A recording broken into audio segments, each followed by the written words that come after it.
नमस्कार प्रिय साथियों, मैं रुपेश साहू आप सभी का स्वागत करता हूं आपके अपने परिवार स्मार्ट पीएससी एकेडमी पर। आशा करते हैं आप सभी स्वस्थ और मस्त होंगे और अपनी तैयारी में सजग रूप से बने होंगे। जैसा कि आप सभी को पता है, स्मार्ट पीएससी एकेडमी की टीम के द्वारा स्पेशल एडो की बैच लाए गए हैं, जो आप देख सकते हैं यहाँ पास 25 मार्च 2025 से चालू हो चुका है। सबसे पहले कौन सा सब्जेक्ट हुआ था, इसमें आपको देखने को मिलेगा। इसमें एडो की क्लास में आपको 5 चैप्टर में बटा हुआ, जिसमें पहला है सामान्य ज्ञान। पहला है सामान्य ज्ञान। इसके अंतर्गत सामान्य ज्ञान के अंतर्गत आपको सबसे ज्यादा वेटेज देखने को मिलेगा छत्तीसगढ़ का। तो इसमें छत्तीसगढ़ और कौन सा भारत की परिप्रेक्ष्य की बात करें तो भारत का सामान्य ज्ञान संपूर्ण न होकर केवल इसकी क्या है, सिर्फ राज्य व्यवस्था है। राज्य व्यवस्था मतलब संविधान, इसको क्या बोल सकते हैं, संविधान ही कहा जाता है। पहला भाग जो स्टार्ट हो चुका है, कौन सा, छत्तीसगढ़ का स्टार्ट हो चुका है क्लास, आप देख सकते हैं। ठीक है, उसके बाद दूसरा कौन सा बटा है इसमें, पंचायती राज व्यवस्था।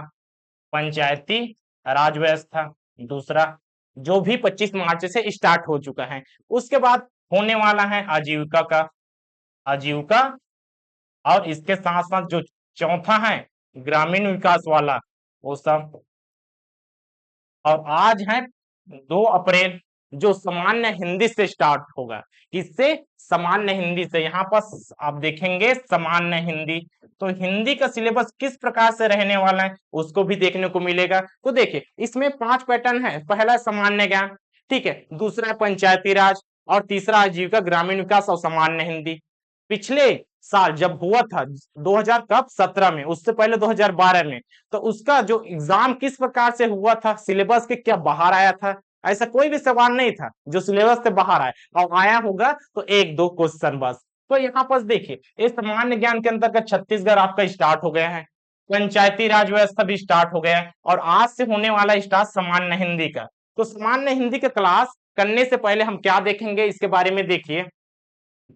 यहाँ पर सामान्य हिंदी का सबसे पहले हुआ था 2012 में, उसके बाद 2017 में। तो आज हम देखने वाले 2017 में किस प्रकार के प्रश्न आए हुए थे, किस प्रकार के हिंदी में क्वेश्चन पूछे थे। लगभग 30 प्रश्न यहाँ पर पूछे गए थे, तो 33 करके 150 प्रश्न बने थे। अब पैटर्न यहाँ पर ने बदल दिया है, तो कितने प्रश्न हो गए, 100 प्रश्न। तो मान के चल सकते हैं 20 प्रश्न यहाँ से आएगा, मतलब 20 नंबर का वेटेज रहने वाला सामान्य हिंदी। तो इसी को देखते हैं। तो यहाँ पर हमने इन सभी को देखा, इन सभी में कौन कौन पढ़ा है आप सभी को पता होना चाहिए। जो ग्रामीण विकास है, आजीविका वाला है, और पंचायती राज व्यवस्था सर के द्वारा, ठीक है, छत्तीसगढ़ सर के द्वारा, और मेरे द्वारा हिंदी। तो इन सब का स्टार्ट करते हैं जी। तो सबसे पहले हम इसी चीज को देखते हैं 2017 में किस प्रकार से क्वेश्चन बने हुए थे हिंदी से। उसके बाद देखेंगे इसका पूरा सिलेबस, और सिलेबस के अकॉर्डिंग इसमें हम सबसे पहले वर्णमाला देखेंगे, उसके बाद वाक्य, और उसके बाद क्या हो जाएगा, धीरे धीरे करके हम सभी चीज को देखने को मिलेगा। तो किस प्रकार से क्वेश्चन पूछे गए उसको सबसे पहले जानेंगे, तभी तो अपना पढ़ाई को कंटिन्यू कर सकते हैं। तो चलिए देखते किस प्रकार से 2017 में क्वेश्चन आया था। तो यहाँ पर पहला प्रश्न आपको देखने को मिलेगा, पर्यायवाची शब्द को कहते हैं। अब पर्यायवाची शब्द का इसका मतलब है, ये पर्यायवाची शब्द का समानार्थी पूछा है। पर्यायवाची शब्द का मतलब क्या होता है जी, जैसे कि मान सकते हैं सूर्य, एक हमने एग्जाम्पल लिखा यहाँ पर सूर्य। अब इसका पर्यायवाची शब्द, अब पर्यायवाची शब्द क्या है ऐसा पूछेगा, तो हम कहेंगे सूरज। इस प्रकार से सूरज, और वहां बहुत सारे निकलेगा, भानुदय, इस प्रकार से बहुत सारे सूर्य के अनेक नाम हैं। अब देखिए सूर्य के अनेक नाम हो गया। अब इस नामों को नहीं पूछा है कि सूर्य का क्या नाम होगा, चांद का क्या नाम होगा, चांद का चंद्रमा है, इस प्रकार रात का क्या रात्रि है, और उसके बाद और क्या है, सभी चीज उसका पर्यायवाची शब्द है। लेकिन हमें पर्यायवाची शब्द नहीं पूछा, सिर्फ किसका पूछा है, पर्यायवाची शब्द है, इसको और क्या कहते हैं, मतलब सूर्य का पर्यायवाची क्या होगा। इसी प्रकार से देखिए सूर्य का पर्यायवाची क्या होगा, पहला ऐसा। अब इसके स्थान पर पर्यायवाची के शब्द पे और किसका उपयोग कर सकते हैं, जैसे कि सूर्य का एकार्थक क्या होगा, युग्म शब्द क्या होगा, प्रति शब्द क्या होगा, यह उपयुक्त सभी, क्या इन तीनों शब्द का प्रयोग कर सकते हैं, ऐसा नहीं है। एक अर्थ मतलब सिर्फ केवल उसका एक अर्थ प्रकट होना चाहिए। जैसे कि यहाँ पर हम ले शिव, इसका है महादेव। ठीक है, इसके अलावा और कोई शब्द ना रहे, मतलब केवल एक ही अर्थ है प्रकट हो, उसको क्या बोलते हैं? एका। देखिए, एक अर्थक शब्द, मतलब केवल एक अर्थ प्रकट होना चाहिए। लेकिन यहाँ पर महादेव, उसके बाद शिवा भी कह सकते हैं, और बहुत सारे नाम हैं। इस प्रकार से इस शिव के बहुत सारे नाम हैं, तो ये तो आएगा नहीं। और देखिए, ये नहीं आया। युग्म शब्द, ये युग्म शब्द क्या है जी? तो युग्म शब्द का मतलब है, यहाँ पर देख सकते हैं, जैसे कि देर रात, देर रात, जिसके मतलब जिसके मध्य में एक योजक चिन्ह रहता है, युग्म, जैसे कि देर रात, दोनों युग्म शब्द है। सुख दुख, मतलब विलोमार्थ भरे प्रकट करते हैं, वो अलग बात है, लेकिन उन दोनों के मध्य एक होना चाहिए योजक चिन्ह, जिसको क्या बोलते हैं? युग्म। मतलब इस प्रकार के शब्दों को क्या बोलते हैं? युग्म शब्द। अभी तो दोनों तो आएगा नहीं, हमारे पास ऑप्शन क्या बचा? अब प्रति शब्द बोलते हैं क्या? हाँ जी, आप देख सकते हैं प्रयाची शब्द का प्रति शब्द, मतलब उसी के समान या समानार्थी शब्द। इस प्रकार से और कौन से शब्द हैं? तो हमारा सही आंसर क्या है? सही आंसर प्रति शब्द। अभी हम क्या देख रहे हैं? 2017 का जो क्वेश्चन पूछा है, अब 2017 में इसका मॉडल आंसर भी देख सकते हैं, इसका सही आंसर प्रति शब्द को ही लिया है। इसके बाद हम कल की क्लास में क्या करेंगे? 2012 का देखेंगे, किस प्रकार से उस क्वेश्चन पूछा गया था।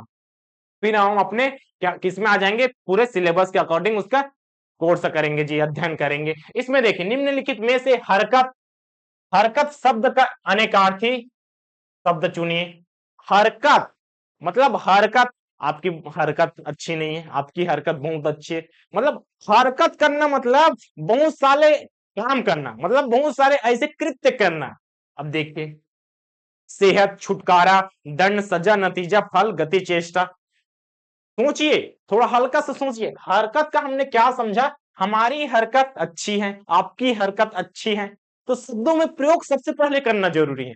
जब आप शब्दों में प्रयोग करते हैं, तब उसका भाव प्रकट होता है। और हिंदी वैसा ही है, जैसे कि वर्णमाला में पढ़ेंगे, कौन सा कंठ पे होता है? तो देखिए, क, क को प्रयोग कर रहे हैं, तो हमारे कंठ में आवाज आ रही है जी, इसका प्रयोग करने को देखने को मिलेगा। ता, ता, ता, देखिए, ता हमने अलग उपयोग किया, इसमें कंठ का उपयोग हुआ क्या? नहीं। तो इस प्रकार से जब आप उसका भाव को समझेंगे, उसका उपयोग करेंगे, तो वो आसानी से समझ आएगा। जैसे कि हरकत, हरकत मतलब बहुत सारी क्रियाएं करना, और क्रियाएं कहां पर? चेष्टा। देखिए, इसमें तो हुआ नहीं, इसमें भी हुआ नहीं, कौन सा वाले? दंड वाले में भी नहीं हुआ, नतीजे वाले में भी नहीं हुआ, गति या चेष्टा। हाँ, इसका भाव उसी के समान है। मतलब हमारा आंसर क्या होगा जी? हमारा आंसर होगा गति या चेष्टा करना। इस प्रकार से आंसर का एनालाइज किया जाता है, और आपके ऑप्शन में भी इस प्रकार से डाला जाता है। एकदम से रट्टा नहीं मारना है जी, हिंदी वाला रट्टा वाला नहीं है। जैसे कि खुशबू में कौन सा उपसर्ग है? उपसर्ग क्या होता है जी? प्रत्यय क्या होता है? अब इसमें दो शब्द पूछ सकते हैं, खुशबू में उपसर्ग क्या है? उपसर्ग, उपसर्ग मतलब उप मतलब पहले, उपसर्ग मतलब जो पहले लगे, पहले लगे शब्द या किसी भी तत्व के, मतलब पहले लगे और शब्द को, भाव को बदल दे या वैसे ही रहने दे। ज्यादातर भाव ही बदल जाता है ना, उसको क्या बोलते हैं? उपसर्ग। और जो बाद में लगे उसे क्या बोलते हैं सर? उसे प्रत्यय बोलते हैं जी। तो इसमें देखिए, सामने वाला चीज लेना है, सामने वाला चीज लेना है, खूब। ठीक है, हमारा आंसर खूब आएगा क्या? खुशबू, ये तो आएगा नहीं, लास्ट में है। तो क्या ये आ सकता है? उपरोक्त में से कोई नहीं। मतलब उपसर्ग भी ऐसा सामने में सार्थक होना चाहिए, ना कि देखिए फू का कुछ होता है नहीं जी। अब इसको तोड़ेंगे, जब तोड़ेंगे तो दो शब्दों से बनता है, खुश और वो। इस प्रकार से तो यहाँ पर उपसर्ग क्या है? उपसर्ग है खुश। तो हमारा सही आंसर क्या? सही आंसर ऑप्शन नंबर सी, मतलब वो सार्थक शब्द के रूप में अलग होता है, अवयव के रूप में अभी अलग हो जाएगा, लेकिन वो सार्थक होना चाहिए।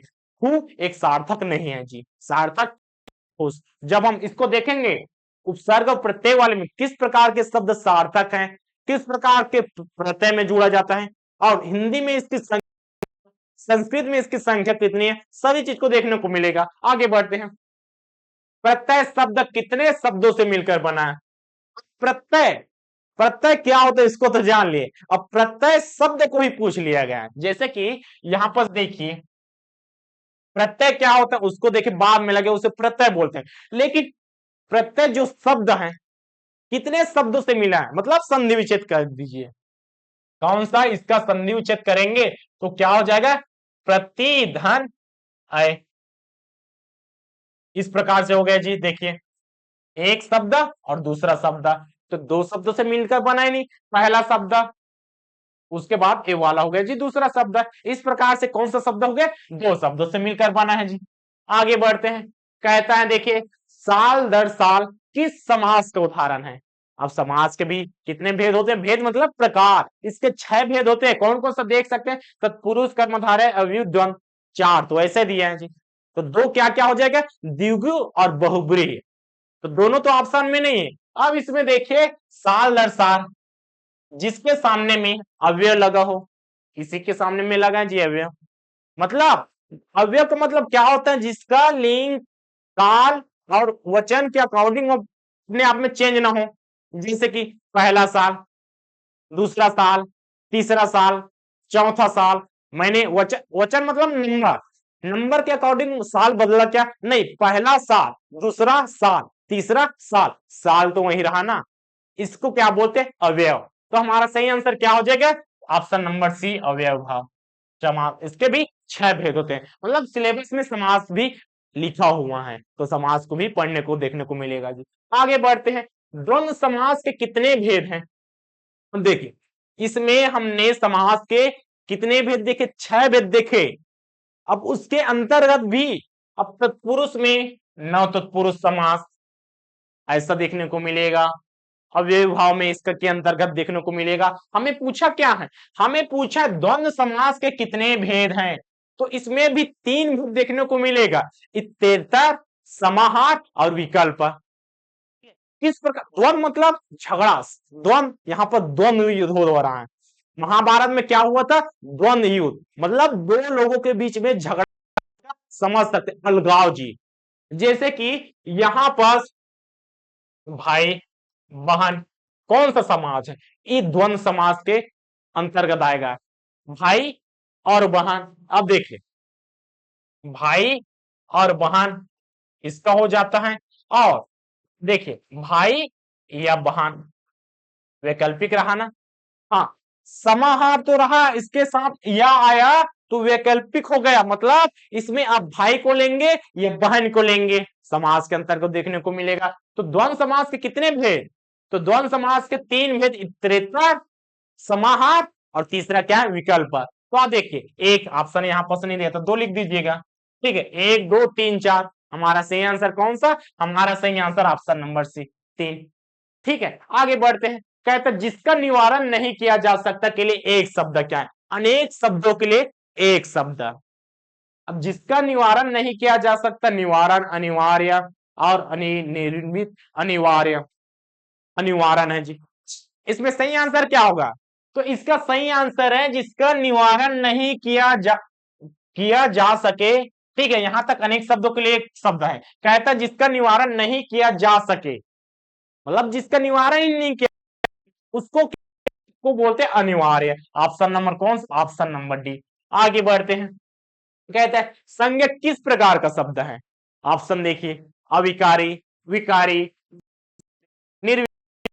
तो जो विकार होते हैं, मतलब दो ही प्रकार के हमने पढ़ने को देखने को मिलेगा, एक विकारी और दूसरा है अविकारी। मतलब देखिए विकारी पहला और दूसरा क्या है, अविकारी। सबसे पहले इन शब्दों का मतलब समझना जरूरी है। इन शब्दों का मतलब, विकारी क्या है, अविकारी क्या है, जो लिंग, वचन, काल आदि। चलिए हमने कुछ कुछ शब्द लिया, लिंग, वचन, काल आदि, आदि मतलब और भी इसके अलावा भी चीज है, और यहाँ पास यही चीज है जी, बदल थोड़े नहीं जाएगा, लिंग, वचन, काल आदि वे हैं, इतना है। विकारी और अविकारी के अंतर्गत दोनों तो समान हो गए। अब देखिए जो इनके अकॉर्डिंग बदल जाए, इनके अकॉर्डिंग मतलब लिंग वचन काल के अकॉर्डिंग बदल जाए, उसको बोलते हैं विकारी शब्द, मतलब बदल जाना चाहिए, बदल जाए, बदल जाए।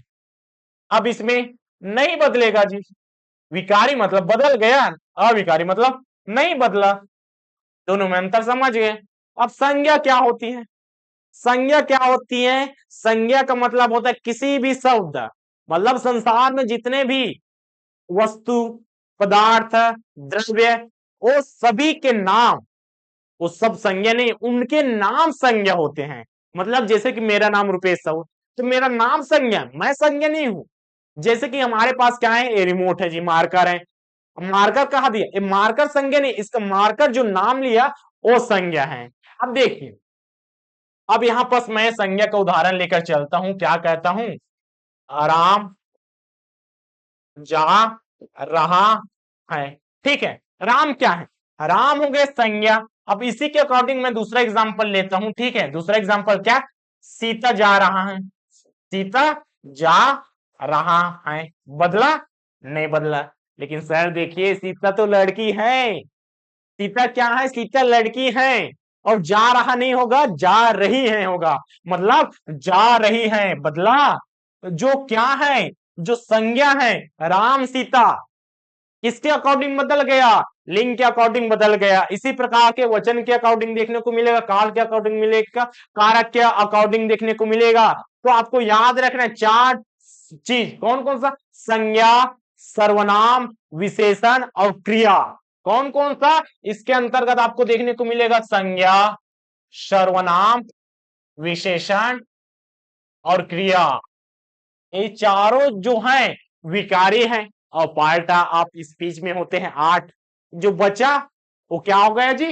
वो हो गया अविकारी। तो इसका सही आंसर क्या हो जाएगा? संख्या किस प्रकार का शब्द है? तो हमारा सही आंसर ऑप्शन नंबर बी, विकारी शब्द। ठीक है, आगे बढ़ते हैं। कहता है मां ने बच्चे को बुलाया। एक यहां किस कारक का उदाहरण है? कारक, कारक देखिए, कारक, कारक यहां पर आप समझ सकते हैं किस प्रकार से चले। कर्ता कारक, कर्म कारक, करण कारण, अपदान कारक। कर्ता ने कर्म को करण से इस प्रकार से आप याद करेंगे जी, याद हम करवाएंगे। किस प्रकार से होगी हम उसको डिटेल के क्लास में करेंगे। तो देखिए, मां ने बच्चे को बुलाया। ठीक है, बुलाया किसने? मां ने। किसका प्रभाव? कर्म का प्रभाव देखने को मिलेगा जी। मां ने बच्चे को बुलाया। तो दो तरीके से समझ सकते हैं, एक भाव के तरीके से, जैसे कि हम उसका कहे ना, किसी भी चीज का उसका शब्द में प्रयोग कर लीजिए, उसका सेंस कैसा निकलता है। अब देखने, बुलाया मतलब इस यहां पर कर्म हो रहा है, ये चीज भाव के परिप्रेक्ष्य में। और दूसरा चीज क्या है? मां ने।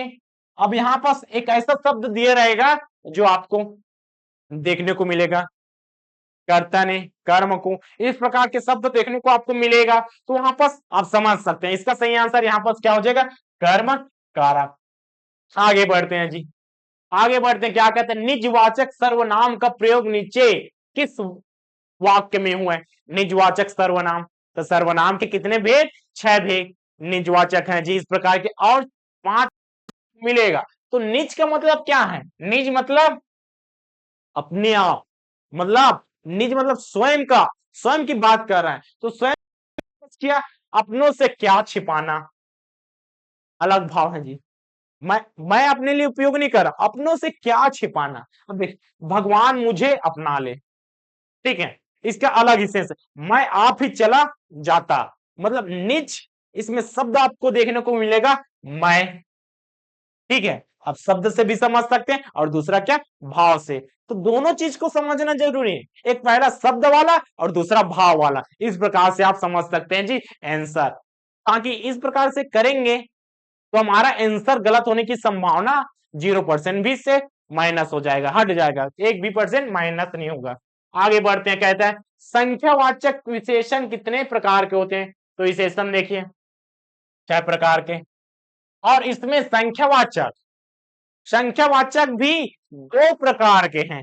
एक निश्चित, जैसे कि विशेषण मेरे पास, मेरे पास कुछ केले हैं। ठीक है, कुछ केले हैं, पहला, मतलब इस संख्या का आप मान सकते हैं उदाहरण के तरीके से। और दूसरा एग्जाम्पल क्या? मेरे पास, मेरे पास 1 दर्जन केले हैं, 1 दर्जन केले हैं। देखिए, केले की विशेषता बता रहा है। ठीक है, संख्यावाचक, मतलब संख्या से विशेषण बताया, उस संख्यावाचक विशेषण। तो देखिए इसमें केले हैं, केले कितने हैं जी? 1 दर्जन है, इसमें कुछ केले हैं। अब कितने केले हैं, मान बता पाएंगे क्या? हाँ, इसमें 1 दर्जन मतलब 12 नग केले हैं जी, हमने बता दिया, मतलब यह निश्चित है। क्या हुआ जी? निश्चित। लेकिन इसमें देखिए कितने हैं? कुछ, मतलब कुछ मतलब कितना कुछ? 10 हो सकते, 3 हो सकते, 1 हो सकते, 18 हो सकते, जितना चाहे, कुछ केले हैं बोले हैं, मतलब यहाँ पर कोई डिसाइड नहीं है, तो क्या हो जाएगा जी? अनिश्चित। तो दो प्रकार के हो सकते हैं, दो प्रकार के हो सकते हैं, दो प्रकार के ही होते हैं संख्यावाचक विशेषण। सबसे पहला हो गया अनिश्चित, दूसरा क्या हो गया? निश्चित। तो यहाँ पर आंसर हमारा क्या हो जाएगा? Option number 1, 2। आगे बढ़ते हैं। कहता है दुखी होना किस क्रिया का उदाहरण है? तो देखिए दुखी होना, दुखी होना यहाँ पर सब देख सकते किस क्रिया का उदाहरण है? दुखी होना। तो यहाँ पर सहायक क्रिया, पूर्वकालीन क्रिया, नामबोधक, उपयुक्त में से कोई नहीं। तो यहाँ पर दुखी होना नामबोधक क्रिया के अंतर्गत आ जाएगा। ऑप्शन नंबर कौन सा? Option number C. अगले प्रश्न की ओर बढ़ते हैं। जब यहाँ पर क्रिया देखेंगे जैसे कि संज्ञा, सर्वनाम, विशेषण, क्रिया, तो क्रिया के अंतर्गत रिचित देखने को मिलेगा। आगे बढ़ते हैं। जीवन में वाक्य के क्या महत्व है? अबे अपने लिए उपयोग होता है। जब आप किसी को बता रहे हैं, आप बोल रहे हैं भाई मतलब चल यहां चलते हैं, वो वाक्य आपने बोला, आज पढ़ाया इस प्रकार के, पढ़ाया इस प्रकार से, आज क्लास में स्टडी हुआ, मैंने एक वाक्य बोला। आप कोई भी वाक्य बोलिए, अब उसका सेंस देखिए, मतलब आप उस वाक्य को क्यों बोले? तो ऑप्शन है अपनी विद्वता का परिचय देने के लिए, अपना ज्ञान का प्रचार करने के लिए बोल रहे हैं। ऐसा तो नहीं होता, ऐसा बिल्कुल नहीं होता। अपनी ज्ञान का प्रचार करने के लिए हम हर एक वाक्य का उपयोग नहीं करते हैं। इसका महत्व होगा क्या? नहीं होगा। से अपने को अलग करने के लिए, अलग करने के लिए ऐसा बिल्कुल कदापि नहीं है। चल यहां पर घूमने चले जाते हैं, अलग हुआ क्या? वो तो आज साथ में ले आ रहा है, चल हम साथ में चलते हैं। सभी चीज वाक्य अलग करने के लिए होगा नहीं, अपने भाव को अभिव्यक्त करने के लिए। ये हमारा सही आंसर है। मतलब अपने भाव को, हमारे अंदर क्या है, जैसे कि हमने बताया आज मुझे एक चटपटा खाने का मन चलता है, चलिए बाहर आकर खा कर आते हैं, इस प्रकार से। और भी बहुत सारे शब्द हैं, जैसे कि हम विद्वता की बात करते, आज क्लास में ये सब चीज बताया, उसमें हम क्या कर, अपने जो भाव है, हमने जो ग्रहण किया है, उसको सामने वाले को अभिव्यक्त कर रहे हैं, बता रहे हैं कि आज क्लास में ऐसा हुआ। तो जीवन में, लाइफ में क्या महत्व हो गया वाक्य का? अपनी भावों को अभिव्यक्त करने के लिए इसका महत्व हो गया जी। आगे बढ़ते हैं। कहता है, क्या कहता है? अर्थ की दृष्टि से वाक्य के कितने भेद हैं? अब सबसे पहले देखिए, वाक्य के ऊपर भी रहते हैं, क्या रहते हैं जी? वर्ण भी रहता है। ठीक है, इससे मिलकर क्या बनेगा? शब्द बनता है। इसके मिलकर क्या बनता है? वाक्य बनता है। ठीक है, सिंगल रहा, जैसे कि आ, का, चा, ला, पा, ये सब क्या वर्ण है। ठीक है, शब्द क्या है? शब्द मतलब वर्णों के मेल से मिलकर सार्थक अर्थ बनना चाहिए, जैसे कि राम, सीता, मोहन, इस प्रकार के क्या है? वो शब्द है। ठीक है, अब वाक्य की बात करेगा। वाक्य मतलब शब्दों के मेल से, शब्दों के व्यवस्थित क्रम से जो सही अर्थ प्रकट करे, जैसे कि मैं जा रहा हूं, ये क्या हो गया? वाक्य। तो उसी प्रकार से देखिए वाक्य के भेद पूछा है, किसकी दृष्टि से? अर्थ की दृष्टि से। तो यहां पर दो तरीके हैं, एक अर्थ की दृष्टि से और दूसरा रचना की दृष्टि से। तो अर्थ की दृष्टि से आग 8 भेद आपको देखने को मिलेगा, और रचना की दृष्टि से यहाँ पर उसी प्रकार इसका भी है जी। रचना की दृष्टि से 3, और यहाँ पर भी इसका भी है रचना की दृष्टि से 3। कौन कौन का? वाक्य, सरल वाक्य, संयुक्त वाक्य, मिश्र वाक्य। अब हमें क्या पूछा? ए वाला पूछता है 8, हमारा आंसर क्या होना चाहिए? Option number D. अब कौन कौन सा है? आज्ञावाचक, निषेधवाचक, प्रश्नवाचक, विसंवादी बोधक और संदेहवाचक, संकेतवाचक, इस प्रकार के आपको 8 कुल टोटल मिलाकर 8 वाक्य देखने को मिलेगा। जिसकी आप क्यों जा रहे हैं, आप क्या कर रहे हैं, एक काम मत करो, मतलब वहां पर मनाही है। तो निषेध वाक्य, क्वेश्चन है तो प्रश्न वाक्य, शायद वहां गया होगा। हाँ, संदेह वाच्य, वाह कितना सुंदर दृष्ट है, अमेज़न की पहाड़ी, एक क्या विस्मयादि बोधक वाक्य है। तो इन शब्दों का प्रयोग आपको एग्जाम्पल के माध्यम से बहुत अच्छे तरीके से पढ़ने को मिलेगा जी। आगे बढ़ते हैं।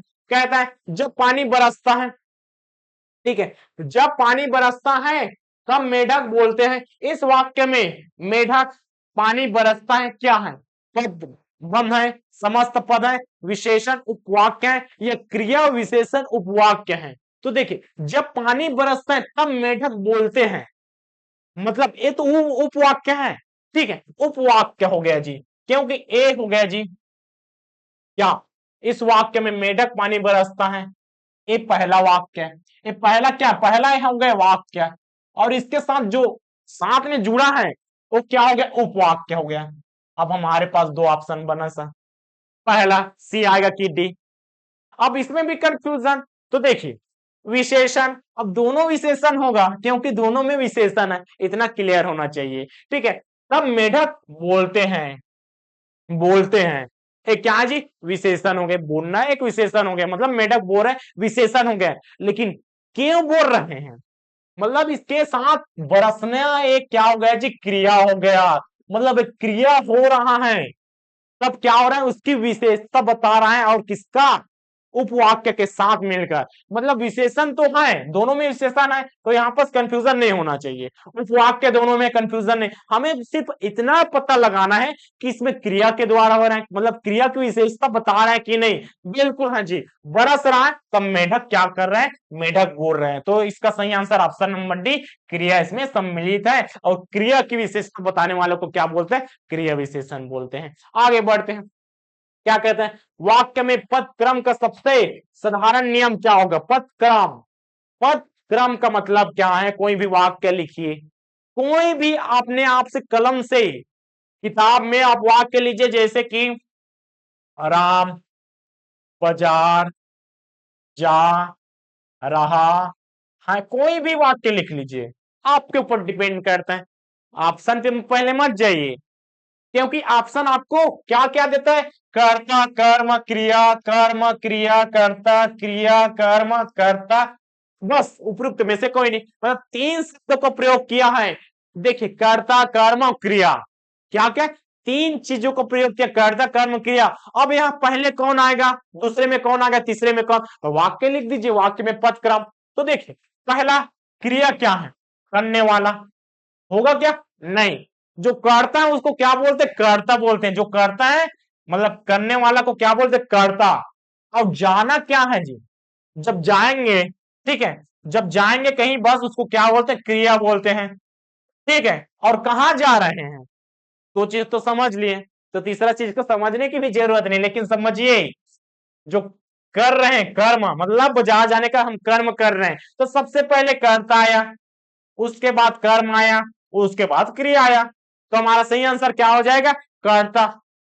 ऑप्शन नंबर देखिए, ऑप्शन नंबर कौन सा कर्ता पहले है, ऑप्शन कर्ता है जी, उसके बाद है क्या, कर्म, हाँ कर्म है, क्रिया है, हमारा ऑप्शन नंबर ए सही आंसर। चलिए आगे बढ़ते हैं, कहता है निम्नलिखित वाक्य में से कौन सा मिश्र वाक्य है। अब वाक्य के तीन प्रकार, वाक्य के कितने, वाक्य आपको आपको देखने को मिलेगा, वाक्य के तीन प्रकार होते हैं, पहला होता है सरल वाक्य, सरल वाक्य, दूसरा होते हैं जी मिश्र वाक्य, दूसरा क्या है, मिश्र वाक्य, और तीसरा क्या है, तीसरा क्या है, संयुक्त वाक्य।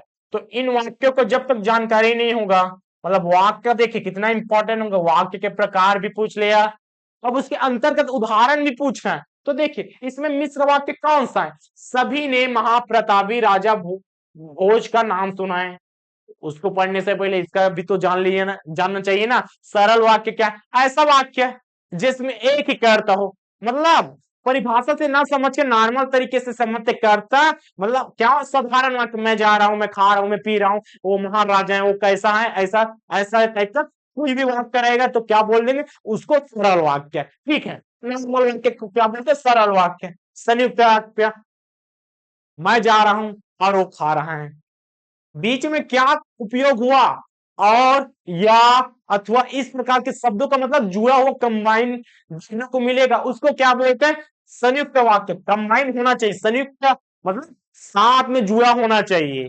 और मिश्र वाक्य क्या है जी, मिश्र वाक्य देखने को मिलेगा, मिश्र वाक्य मतलब होता है एक मेन, मिश्र वाक्य मतलब पहला वाक्य में रहेगा, दूसरा वाक्य उस पर डिपेंड भी रह सकता है। तो इस प्रकार के क्या बोलेगा, मिश्र वाक्य। जैसे कि सभी ने महाप्रतापी राजा भोज का नाम सुना है, क्या है, सरल वाक्य है जी, सिंपल है, कुछ भी है नहीं है। वह कौन सा मनुष्य है जिसने महाप्रतापी राजा भोज का नाम सुना ना होगा, डिपेंडेंट। देखिए मतलब इसमें अगर दो वाक्य रहेगा, दो वाक्य रहेगा तो स्वतंत्र रहेगा, पहला भी स्वतंत्र रहेगा, दूसरा भी स्वतंत्र रहेगा, और साथ में कुछ भी चीज से और या ऐसे तरीके जुड़ा रहेगा, ये तो स्वयं में स्वतंत्र रहेगा। लेकिन इसमें अगर दो चीज जुड़ा है, दो चीज, तो दूसरा जो रहेगा पहले में आश्रित रहेगा। वह कौन सा मनुष्य है, कहता है वह कौन सा मनुष्य है जिसने महाप्रतापी राजा भोज का नाम ना सुना होगा। अब यहां पर देखें, जिसने महाप्रतापी राजा भोज का नाम सुना ना होगा, इतना बस कहेंगे। इसको चलिए इसको आप यहां पर छोड़ दीजिए और बाकी चीज को बोलिए। वाक्य कंप्लीट है क्या, नहीं, यहां पर ये चीज इसके ऊपर आश्रित है, डिपेंड है, जब तक उसका जिक्र नहीं होगा ये चीज सही नहीं। लेकिन इन दोनों में देखिए ये स्वतंत्र है जी, वहां खा रहा है, मैं जा रहा हूं, ठीक है, वहां खा रहा हूं, मैं जा रहा हूं, वहां खा रहा है, अलग कर दीजिए, मैं जा रहा हूं, दोनों अपने आप में स्वतंत्र हो गया। इसको क्या बोलते हैं, संयुक्त वाक्य है। तो हमारा सही आंसर तो यही होना चाहिए, इस यही वाला मिश्रा। और तीसरा शब्द को देखते हैं विकल्प, महाप्रतापी राजा भोज का नाम किसने नहीं सुना, ये क्या है जी, ये है सरल वाक्य, सरल वाक्य। और इनमें से कोई नहीं, हमें तो मिश्र वाक्य पूछा है, जो ऑप्शन नंबर, कौन सा ऑप्शन नंबर भी हमारा सही आंसर। आगे बढ़ते हैं, कहता है घड़ों पानी पड़ जाना मुहावरे का सही अर्थ क्या है। घड़ों पानी पड़ जाना, स्नान करना, परेशान होना, अत्यंत लज्जित होना, सिर पर पानी डालना। तो मुहावरा का अर्थ सबसे पहले देखिए, मुहावरा क्या होता है। तो मुहावरे का मतलब होता है जो शब्द कहा, जैसे कि घड़ों पानी पड़ जाना, ठीक है, घड़ों मतलब घड़ों जी, ठीक है, इसको शब्द को समझ गए, घड़ों पानी पड़ जाना। अब इसमें वो जो कहा है शब्द, वह सेंस जो भाव है दूसरा साइड निकलना चाहिए। जैसे कि कुछ भी चीज बोलेंगे, जो बोल रहे हैं वो चीज नहीं होना चाहिए, उसके अलावा जो भाव प्रकट करेगा वही चीज मुहावरा है। तो देखिए घड़ों पानी पड़ जाना, स्नान करना, उसी के परिप्रेक्ष्य में परेशान होना ये थोड़ा अलग है, अत्यंत लज्जी होना ये भी अलग है, सिर पर पानी डालना ये दोनों तो नहीं आया, ठीक, दोनों चीज नहीं आया क्योंकि सेम भाव प्रकट कर रहे हैं, उसी के परीक्षक उसी के अकॉर्डिंग रख दिया ऑप्शन। लेकिन मुहावरा क्या है, मुहावरा किसी अन्य भाव को प्रकट करता है, ऐसे विशेष भाव को प्रकट करता है। तो विशेष भाव में तो दो चीज आ रहा है, परेशान करना और अत्यंत लज्जित होना।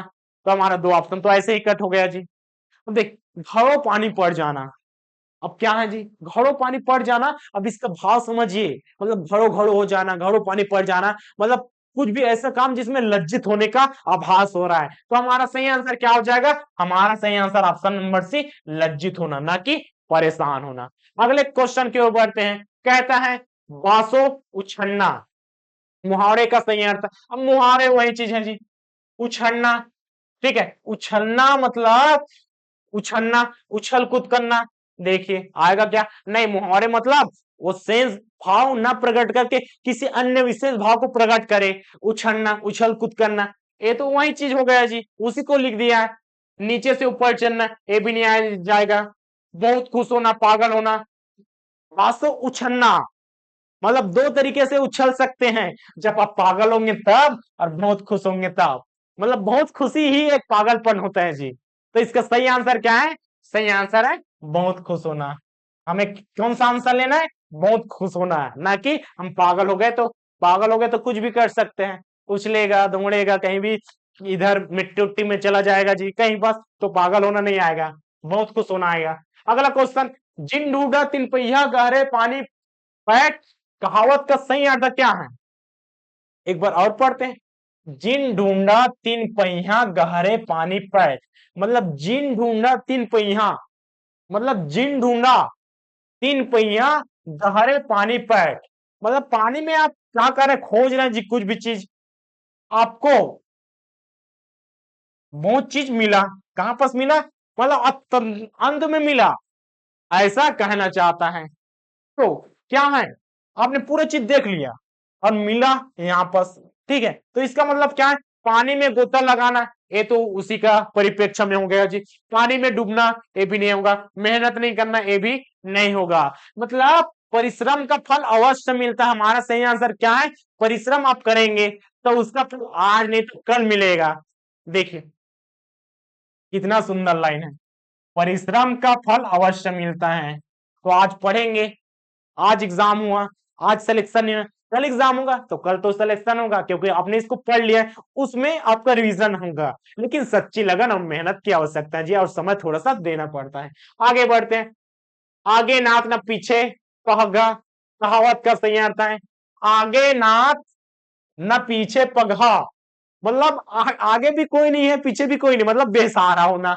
देखिए काम करने पर उतारू होना, एक काम से दूसरा काम होना, अपनी बुराई ना देखना, किसी तरह की जिम्मेदारी ना होना, मतलब आगे कुछ भी नहीं पीछे भी कुछ नहीं, बिंदास कोई टेंशन नहीं। तो ऐसा होना चाहिए क्या, ऐसा नहीं होना चाहिए, जिम्मेदारी का आभास आपको होना चाहिए। आज नहीं हुआ तो क्या हुआ, कल आगे जाकर होगा, बिल्कुल होगा जी, आज नहीं तो कल जिम्मेदारी आपके ऊपर आएगी और जिम्मेदारी का आभास होगा। आगे नाप न पीछे पगा, जब आज है पगा मतलब कोई पगड़ी जी, जब शादी बनता है तो क्या बनाते, पगड़ी, ठीक है, पहनाया जाता है, मतलब वो जिम्मेदारी का एहसास आपको दिलाया जाता है कि आप जिम्मेदारी में बंध चुके हैं। इसी प्रकार से आप समझ सकते हैं जी। आगे बढ़ते हैं, कहते हैं वास्तविक मूल्य से अधिक लिए जाने वाला शुल्क को कौन सा शब्द का उपयोग करेंगे, अति शुल्क, अधिशुल्क, अपशुल्क, अति शुल्क। तो देखिए इसमें दो चीज में हमेशा काटने को सीखना चाहिए, 50-50 हमारे आंसर में होना चाहिए। तो इसके लिए हम अति करें कि अधि करें, अब तो आएगा नहीं आसिफ, दोनों तो आएगा नहीं, दोनों तो काट दीजिए, आएगा नहीं। अति आएगा कि अधि, तो देखिए अधि मतलब भी अधिक होता है, अति मतलब अतलंग वाला अति होता है जी, ठीक है, मतलब दोनों का भाव अलग अलग है। तो इसमें देखिए अधिक शुल्क मतलब अधिक लिए जाने वाले शुल्क को क्या बोलते हैं, एक्स्ट्रा पैसा को लेने वाले अधिशुल्क बोलते हैं। कौन सा, हमारा ऑप्शन नंबर बी। अगले प्रश्न की ओर बढ़ते हैं, क्या कहते हैं, देखिए निम्नलिखित में से मूल स्वर के समूह को चिन्हित कीजिए। अब स्वर, अब देखिए वर्णमाला में पढ़ेंगे क्या, वर्णमाला में पढ़ेंगे स्वर जी, दो प्रकार के, कहां से, वर्णमाला दो प्रकार के, वर्णमाला में आप देखेंगे वर्ण भी दो प्रकार के, कौन सा, स्वर, दूसरा क्या है, व्यंजन। तो हमारा पहला क्लास किससे स्टार्ट होगा, वर्णमाला से। तो एक क्वेश्चन आपके लिए इंपॉर्टेंट हो जाता है जी, क्योंकि इस प्रकार के क्वेश्चन बनना चाहिए। अब वो स्वर क्या है, व्यंजन क्या है, इन दोनों को देखेंगे। जो स्वतंत्र रूप से प्रयोग किया जाता है उसे स्वर कहते हैं, और जो स्वर से सहारा लेकर, मतलब स्वतंत्र तो नहीं है, स्वर के साथ मिलकर एक सार्थक शब्द बनाता है जी, उसे क्या बोलते हैं, शब्द का शब्द स्वर, यहाँ पर शब्द नहीं होगा वर्ण होगा, ठीक है। तो हम यहाँ पर स्वर का ही उपयोग करेंगे। अब देखिए पुस्तक क्या है, मूल स्वर, मतलब मूल स्वर का मतलब है अपने आप में स्वतंत्र, स्वतंत्र तो अपने आप में स्वर भी है सर। अब इसको दो प्रकार से बांट सकते हैं, एक होता है जी मूल स्वर, मूल स्वर, और दूसरा क्या है जी, यौगिक स्वर, ठीक है, दो प्रकार के बांटा। अब इसमें ह्रस्व स्वर कहेंगे जी, इसको क्या बोलेंगे, दीर्घ स्वर कहेंगे। इस प्रकार के कई नामों से आप उपयोग कर सकते हैं, आपको देखने को मिलेगा। तो देखिए यहाँ पर मूल स्वर की बात करते हैं, मूल स्वर की संख्या है 4 और टोटल है यहाँ पर 11, तो 4 और कितना बचेगा, 7, तो 7 आपके दीर्घ स्वर देखने को मिलेगा। मूल स्वर ह्रस्व स्वर का मतलब है स्वतंत्र रूप से और हो आ, ई, उ और क्या है जी, ऋषि। मूल स्वर की संख्या 4। अब देखिए अ ई ई उ ओ, अ ई उ, हाँ ऑप्शन नंबर कौन सा, ऑप्शन नंबर सी दिखाई दे रहा है, यहाँ पर हमारा सही आंसर है। अब एक क्या है, दीर्घ स्वर मतलब आ प्लस आ मिलकर क्या बना जी, आ प्लस आ। चल इसमें सिर्फ आ ही लगाते हैं, क्या, आ प्लस आ। देखिए दो मूल स्वर मिलकर, दो मूल स्वर है, आ बन गए बढ़क मात्रा, बढ़क मात्रा बना। अब ये मूल है, इसी से सब मिलकर ए बनेगा, और इन सब से मिलकर क्या बनेगा जी, इन सब से मिलकर क्या बनेगा, व्यंजन का निर्माण होगा, ठीक है। आगे बढ़ते हैं, अगला क्वेश्चन की ओर बढ़ते हैं, वर्तनी का संबंध निम्न में से किससे है। भाषागत ध्वनि के उच्चारण से, वाक्यांश संरचना से, कारक से, संधि से। तो वर्तनी क्या होता है जी? वर्तनी मतलब सही उच्चारण, भाषागत ध्वनि के सही उच्चारण से, मतलब आप कौन सा शब्द कहां पर लिखेंगे ये सही चीज मायने रखता है। जैसे कि यहां पर क्या है जी? उच्चारण, ठीक है, उच्चारण, उच्चारण, इस प्रकार के बहुत शब्द हैं। अब देखिए कौन सा शब्द सही है, बताएंगे क्या? कवित्री, ठीक है, कवित्री, कवित्री। चल इसको छोड़ दीजिए।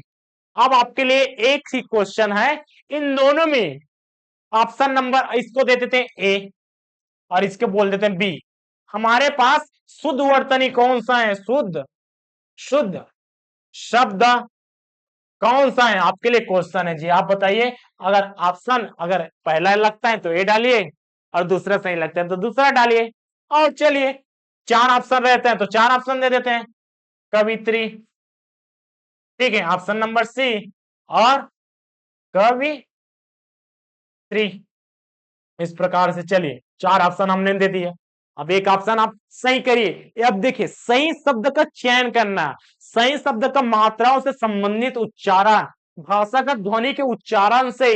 देखिए चार अलग अलग मात्राएं हैं, यहाँ पर अलग मात्रा, यहाँ पर अलग मात्रा, ये देखिए मात्राएं है कि नहीं? लिखा वही कवित्री।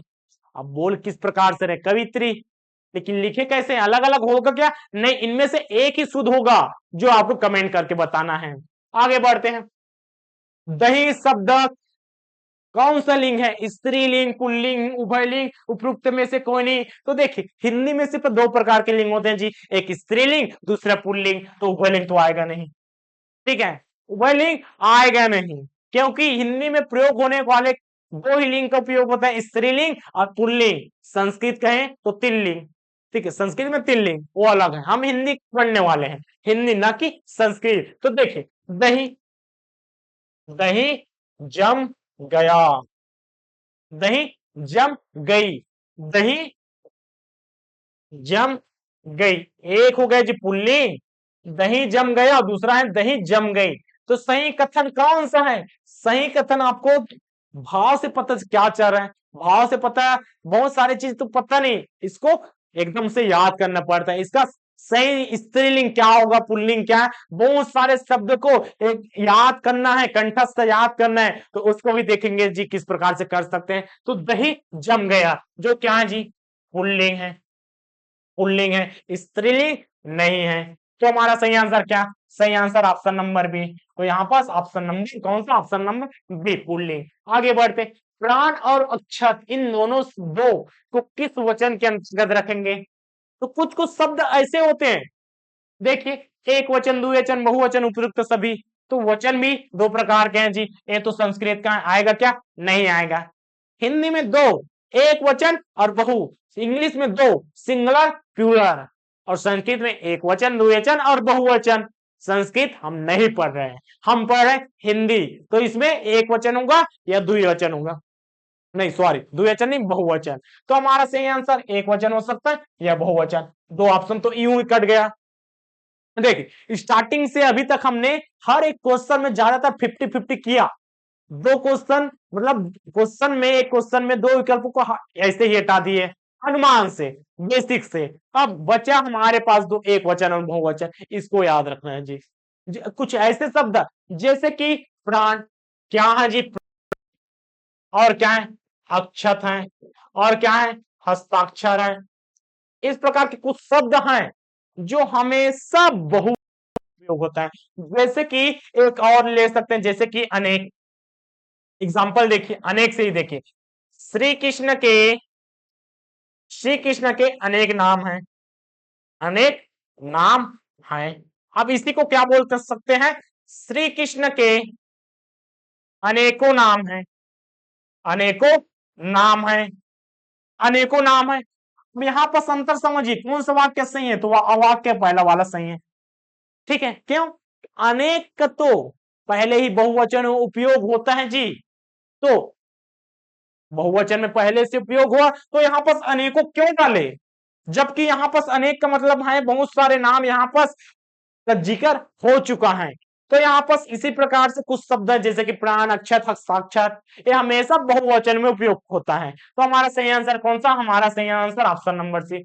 अगले क्वेश्चन की ओर बढ़ते हैं। कहते हैं यहाँ पर देख सकते हैं जी, क्या कहता है, निश्चित का संधि विच्छेद, संधि विच्छेद की बात करेगा, नी है सामने में, नी है तो दो प्रकार के इसका संधि विच्छेद होगा। एक देखिए पहला नी से होता है और दूसरा क्या, नीर से होता है। दोनों चीज देखिए ऑप्शन में, दोनों चीज देखिए, नीर तो है लेकिन नीचे में हलंत का चिन्ह नहीं है। हलंत का चिन्ह मतलब इस प्रकार का, ये होगा क्या, नहीं, ये भी नहीं, ये भी नहीं, नी है लेकिन बीच में क्या, विसर्ग होना चाहिए, नी के बाद विसर्ग होना चाहिए। तो देखिए कितना कॉमन सेंस की बात है जी, बस छोटा छोटा चीज की जानकारी रखेंगे, आपका संधि विच्छेद यूं ही बनेगा। और ऐसे ही शानदार तरीके से हम क्लास में पढ़ेंगे, एक साथ मिलकर पढ़ेंगे और देखेंगे कौन होगा कौन नहीं होगा, होगा तो क्यों होगा। तो देखिए इसमें जैसे कि नी का हुआ है, दो तरीका से हमने देख लिया, और भी कोई तरीका है क्लास में देखने को मिलेगा। तो हमारा सही आंसर कौन सा, हमारा सही आंसर है नेहा तंसीब। और ये चीज बदलेगा, ये चीज देखिए, ये सड़कों का सा है और ये अलग है जी, तो क्यों बदलता है इसको भी देखने को मिलेगा। आगे बढ़ते, रचना के आधार पर शब्दों के कितने भेद है, हमने देखा जी, वर्ण के बाद शब्द, शब्द के बाद वाक्य। तो हमने दो चीज को देखा, कौन सा, वाक्य देखा, वर्ण देखा, शब्द, ठीक है, पहला चीज शब्द, उसके बाद हमने वाक्य देखा। तो वाक्य भी देखिए रचना की दृष्टि से, अर्थ की दृष्टि से हमने आठ देखा जी, रचना की दृष्टि से सरल और उस प्रकार से रचना बनेगा। तो इसका कितना है, तो इसका है तीन। इसी प्रकार के शब्द का पूछता है, शब्द को पूछता है रचना की दृष्टि से, तो रचना की दृष्टि से शब्द तीन प्रकार के हैं, रचना की दृष्टि से शब्द तीन, कौन कौन सा, कौन कौन सा, एक पहला रूढ़, दूसरा है यौगिक और तीसरा क्या है, योग। अब क्या क्या चीज है, जैसे कि साधारण नाम, जैसे कि घोड़ा, ठीक है, एक क्या हो गया जी, घोड़ा एक शब्द।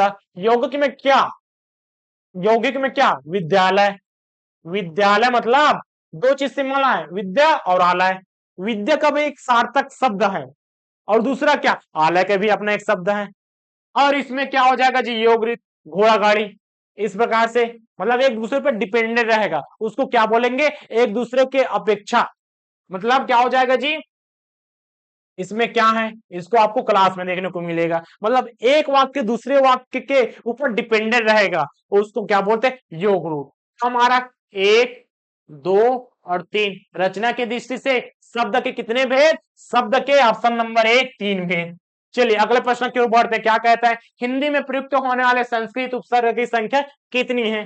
तो यहाँ पर एडीओ के द्वारा, ठीक है, मॉडल आंसर में इसको लिया है 23, कौन सा, 19 लिया जी, इसमें क्या है, संख्या 19, तो आंसर यहाँ पर ए लिया है, कौन सा, ऑप्शन नंबर कौन सा, ऑप्शन नंबर सी।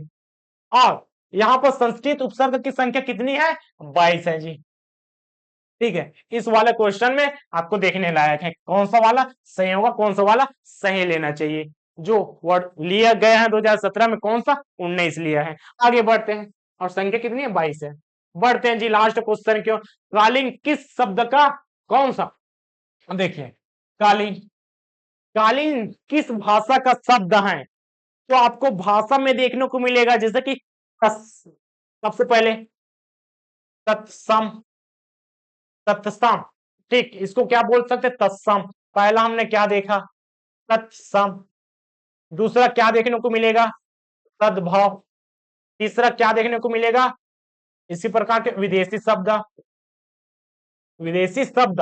तो इस प्रकार के विदेशी शब्द में हम देखेंगे तत्सम क्या है, तद्भव क्या है, जैसे कि यहाँ पर तत्सम से क्या मिलेगा, तद्भव बनेगा, रात्रि है जी, रात्रि है या वे हो गया रात, तो समय के अकॉर्डिंग कालांतर में क्या होगा जी, रात्रि का रात हो गया। तो क्या है, तत्सम से मतलब संस्कृत के शब्द क्या है, तत्सम, और जो बना है मतलब वर्तमान में अभी प्रचलित हो रहा है, तो उसको तद्भव बोलेंगे। ये तत्सम तद्भव की बात है। और विदेशी शब्द में आपको बहुत सारे विदेशी शब्द देखने को मिलेगा। हमारा भारत देश में सभी चीज यूरोपियों का आगमन। यूरोपियों का आगमन आपको क्रम याद होना चाहिए इतिहास के परिप्रेक्ष्य में। तो वो आया, जब आया तो पुर्तगाली आया, तो पुर्तगाली। मुस्लिम आया तो अरबी, फ्रांसीसी, इस प्रकार के बहुत सारे अंग्रेज आए। तो अंग्रेजी के बहुत सारे शब्द हैं जो हमें पता ही नहीं चलता।